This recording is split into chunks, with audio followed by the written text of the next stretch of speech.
Grand Rising and welcome to New Mind. My name is Sam Dagash and I'm your host. And this episode and this show is always with the intention to share information for transformation. I'm really inspired in spirit to record this episode while I'm on the move. And this is going to be an audio only. Usually I record at the studio in Dubai, but I'm on the move and I just thought, you know what? I really had an amazing session with one of my high performing clients. And I thought this is a topic that is not spoken enough about. And I think it's worthy of an episode because I know a lot of my listeners out there and viewers would love to dig into this and unpack it. And it's all about imposter syndrome. And my intention here, guys, is to really dive deep into this topic, but also give you guys some actionable insights. So if you're someone that have ever experienced this in the past, or experiences it every now and then, or potentially will experience it in the future, I have good news for you. This is not all doom and gloom. It doesn't necessarily mean a bad thing. So, in fact, the perception is that most people think imposter syndrome is a sign of something that is wrong with them, like they're not ready, or they feel that they're not good enough, or somewhat out of place. But what if I told you imposter syndrome isn't the problem? It's actually a signal. And it's a signal that you're stepping into a version of yourself that your current identity hasn't caught up with it yet. And this is the real danger for the mind. It's not the aspect of imposter syndrome, and it's is not feeling itself, meaning it's not feeling safe in this new identity that is busy transforming and putting itself in what we know, what we would call the new known, right? It's something that is unknown to the mind or to the identity. So imposter syndrome is pretty much an internal experience of feeling like you don't belong, you're not as capable as you think or others think of you, and you're going to be found out, like you feel like you're a fraud. That's pretty much what I have always learned from my clients working with them. This is what they show me in terms of their experience of dealing with this imposter syndrome feeling. And also personally, what I've been through at different parts of my life as I evolved and I experienced new experiences, that shows up. But again, that is the magic in this negative feeling or discomfort, is actually what we call a new identity is emerging. So some people will basically stop, quit, turn back to the known, and some will have the courage to break through and to overcome it. And my intention here, again, guys, is to just simply break this down. Okay.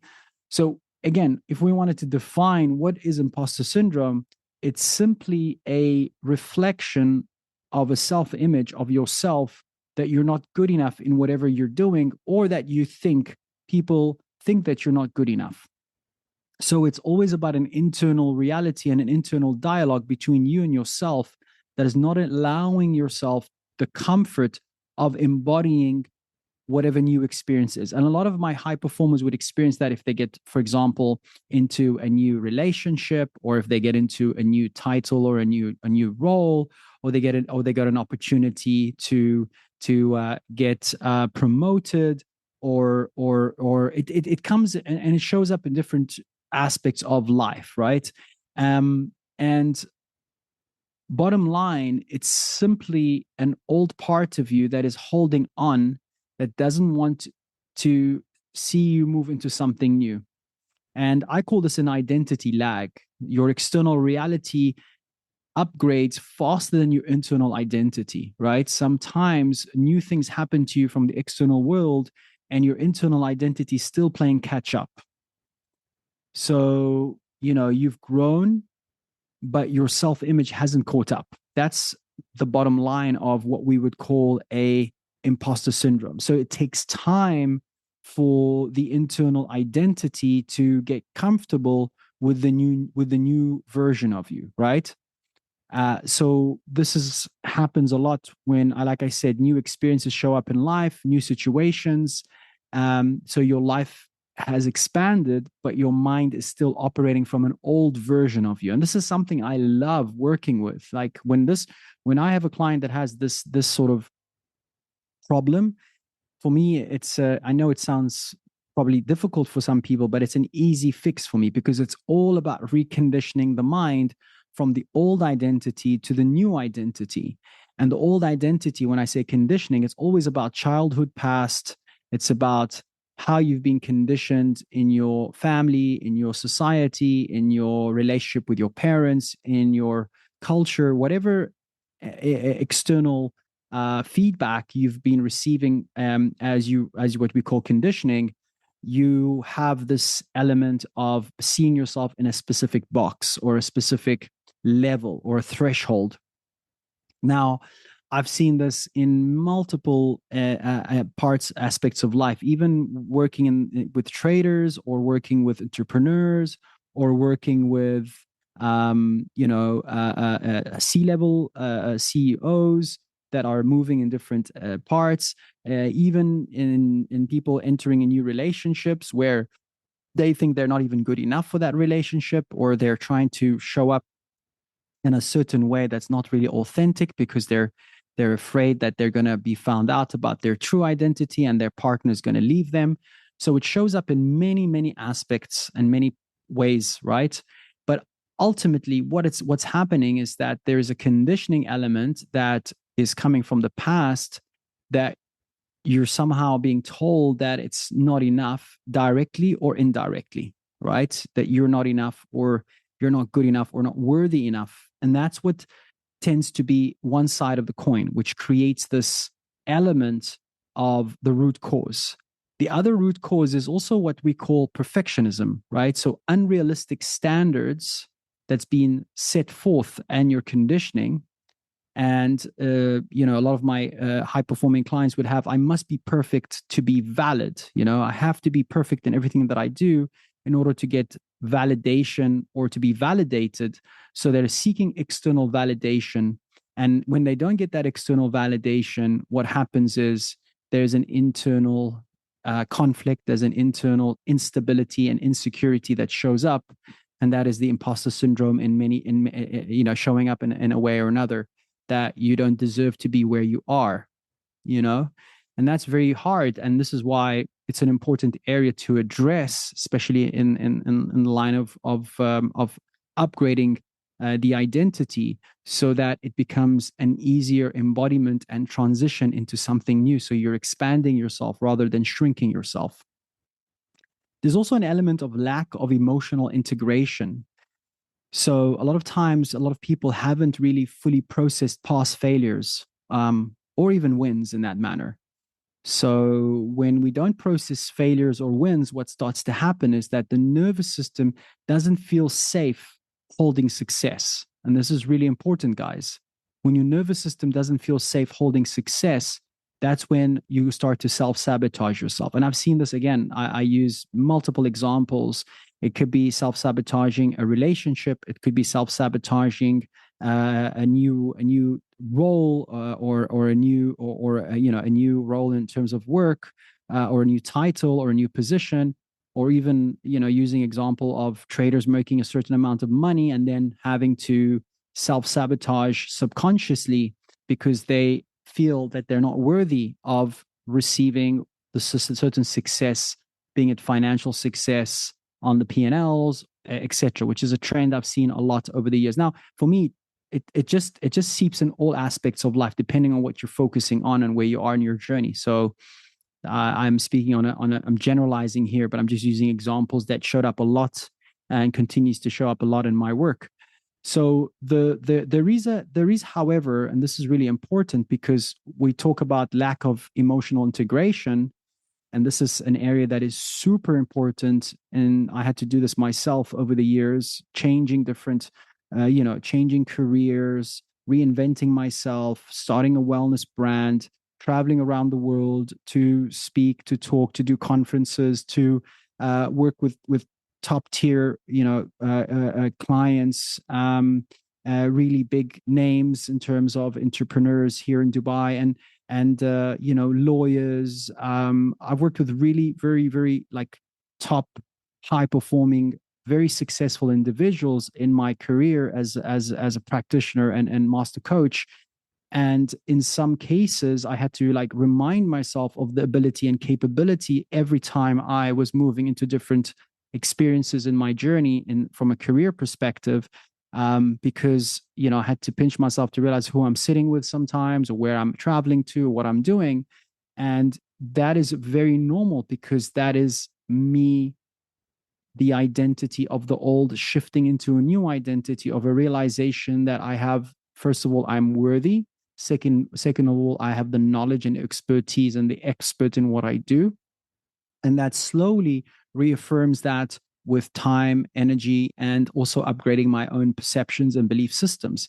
So, all the work that I do with my clients today, I've had to do that myself. I had to go inward and apply the therapies that I have to see myself, to believe in myself, to see that I am capable of more. And that's why you naturally continue to grow in your experiences.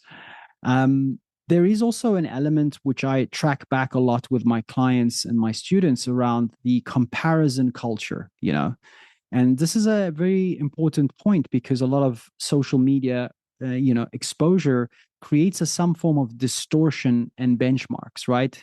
Everything we perceive is not always real on social media, and people are always trying to bring the best of the best. So there's an unconscious comparison that starts to happen of where we are and where we're supposed to be and where we're not.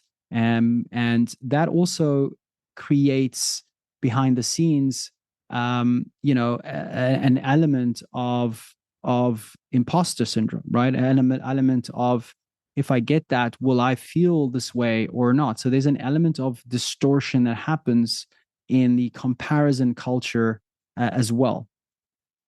But here's the positive side to imposter syndrome that I want to share with you guys. And this is really important because, as I mentioned, imposter syndrome can actually mean that you're growing.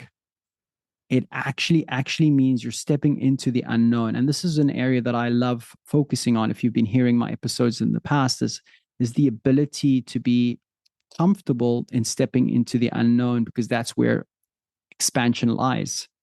So you're expanding your capacity as you are experiencing some form of imposter syndrome. So I don't see imposter syndrome as a negative thing. I see it as a signal that you're stepping into something new, but there is also a signal that work is required so you feel comfortable and you work on yourself. It's an invitation for you to go, oh, wow, where in my conditioning am I not accepting this space of growth or this identity? And that's that's the inner work that is required so that you can elevate yourself and not self-sabotage yourself and bring yourself down, right? So, because you don't feel like an imposter doing something you've already mastered, right? Think about it. When you've mastered something and you're confident in what you're doing, you don't feel that imposter syndrome. It only literally shows up when you're stretching into something bigger. And I can tell you firsthand, I've had those experiences in my life multiple times. And I always took it with a pinch of salt, but also with an invitation to, work with my mentor to go and do some inner work and some updates and up of my belief systems and self perceptions. So I don't, just brush it over, because if you don't address it, and this is really important, guys, if you don't address it, trust me when I say this, I've seen this in my clients over and over again. Self sabotage kicks in, overthinking kicks in, playing small kicks in, procrastination kicks in, and burnout from overcompensating for different elements of that. So you either shrink or you overwork to prove something. And I can tell you that the overwork to prove something is something that I can tell you that from closer relationships in my life and previous relationships I've witnessed. And that is something that is so energy consuming and tiring, because both of them come from that same root, that is not feeling enough. And that's really important. If you're listening to this and this resonates with you, I'm here just, again, I'm the guide. I'm the person that is, you're listening this for a reason. And I'm hoping that this is resonating with you. So you understand how to deal with it, but also understand that it's a self-image aspect. That's all it is. Because really, you don't act based on your potential, you act based on who you believe you are. And I'll repeat that one more time. You don't act based on your potential, you act based on who you believe you are. That is what we call the self image. And that's the internal perception, the identity. And I literally love working on this part of identity work because I always see the most amazing breakthroughs with my clients and students. And when I witness that, it's like a game changer. A lot of things start to happen when the identity changes, when the identity shifts, because that's where the work is. That's the invitation, right? So here are some important practical insights, or should I say, some actionable insights that you can do if you feel or experience imposter syndrome. Number one is you have to recognize it without resistance. So don't fight it, don't label it as weakness. Just see it as an awareness without judgment is the first important step and shift that happens, right? So immediately, sometimes we would run away from that feeling and we would distract ourselves. No, see it for what it is, right? Number two, or step two, what I would say is separate feeling from the truth. Just because you feel like an imposter, it doesn't mean you are one. Feelings are signals, they're not facts, guys. Remember that. Then the invitation is, of course, to update the self image. What do you need to become to hold this level? What beliefs need to change? And that's where my work comes in. What beliefs needs to change? Because that's the core of the work, the alignment, the identity, the subconscious. And this is the most powerful part that will make a real difference in terms of shifting that identity and being comfortable. And you also want to start to look at, and that's another step, by the way, is look at evidence-based rewiring. What I mean is like track wins, acknowledge your progress when you're stepping into something new, reinforce that in your mind, look back of how far you have come and what other places and other evolutions of yourself that you have moved through. This is very, very important. So literally journaling that, noting it, because that gives you that sense of reassurance that you have come a long way. And this is just part of that journey and part of that timeline. And step 5, I would say, is take action anyway. Because confidence, guys, doesn't come before action. You build certainty by moving, by taking action, by not waiting. And these steps, truthfully speaking, are things that I've shared with my clients from a perspective of after doing the inner upgrades. That is the things that can help you from a conscious outside external world. I'm always a person that would say, another step here would be your nervous system work. You need to regulate your emotions, breath work. You need to do the inner work and releasing past charge of the past. Because if your body doesn't feel safe, your mind will always create doubt. So the body, which is the unconscious mind, is a big factor here. Because remember, you're always feeling your thinking, and you can never think greater than you feel. So when you understand those principles, then you understand why it's important to get the body in alignment with the external world of what you're experiencing. So, guys, my intention again with this is truly making this clearer for you and making you understand that imposter syndrome isn't a bad thing. And it doesn't mean you're not ready. It literally means you're stepping into something bigger than who you've been. And I'll leave you with this question. Will you shrink back into the familiar when you feel the feeling of imposter syndrome? Or will you expand and take it as an invite into who you're becoming?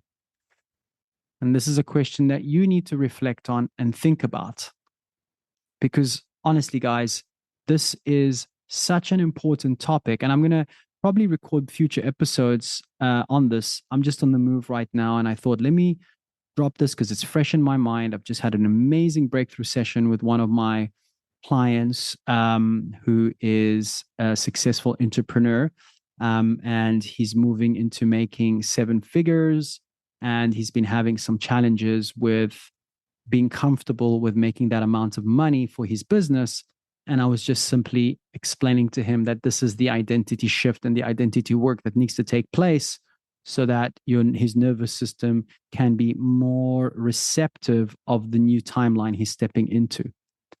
So if you're someone that have experienced it in the past, or if you will experience it in the future, at least now you're more prepared than ever.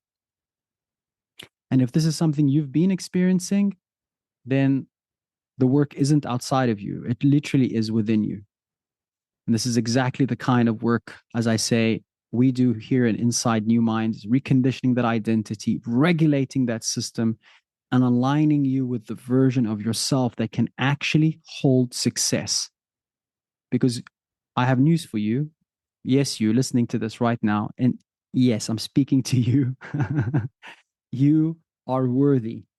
You're worthy of all the success in your life. You literally are. We're all born worthy, you know? It's just that conditioning has made us think otherwise. And guys, this is again an open invitation. If you want to explore, if you want to learn more about this particular area, because I think it needs more, feel free to DM me, visit samdagash.com, follow me on Instagram, sam@sam.dagash, DAGHASH. I'm always open to share more, to guide more, and there's a lot of new things I'm working on behind the scenes. Although we're just coming out, or maybe going into a new phase of war. I don't know. We're living in the world of uncertainty, and this is the new norm for me. So I'm learning to focus on what I can control and focusing on the outcomes that I want, and continue to make a positive impact in this space with my beautiful tribe that are listeners from all around. So I just wanted to take a moment to say thank you again for making the time to listen to this episode. And if you haven't already subscribed, please subscribe. If you haven't checked out my YouTube page, it's a new YouTube page that I started a few months ago that I want to grow in alignment with the audio platform. Although I have hundreds and hundreds of downloads weekly with the audio platform, which is growing, and I'm so grateful for my listeners from all around the world. But I'm also having an intention to grow the video podcast, so go check it out. It's at New Mind Sam Dagash. You will find me on YouTube, and you'll see my face there if you want to engage with it rather than listen sometimes. My intention is to grow that as well. But I'm doing this all out of passion, to be very honest with you guys. I'm so grateful that this is just a passion and an intention to grow with you guys and to continue sharing my personal learnings from working with clients from all around the world, high achievers, as well as my own personal journey that potentially will help you wherever you are and whatever you're facing in this space and time. So big love to you guys. Thank you so much again for tuning in. And I'll check you on the new episode. Much love and positive energy.